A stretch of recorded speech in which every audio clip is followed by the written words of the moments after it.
Hello and welcome to Pilgrim Ranch Agribusiness Institute.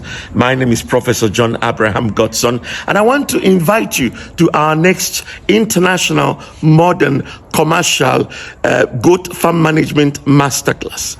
We've been organizing these trainings for the past 8 years in Nigeria, and more than 5,000 participants have gone through that. And you may be wondering, why would someone who has lived 25 years in Europe, someone who has been a senator in Poland, someone who has traveled to more than 50 countries in the world, someone who has a bachelor's, 5 masters, 2 PhDs, and doing his third PhD, why would he be involved in goat rearing? Why would he be involved in agribusiness sector called goat farming? Come and find out why.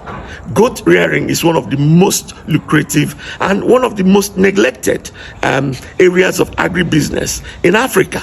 I want to let you know that there's a lot of money in that, but many people don't know because it requires a lot of skill. It requires a lot of skill set that we give you during this training. I invite you, come and attend our training, and you'll be glad you did. Thank you very much, and see you. Bye-bye.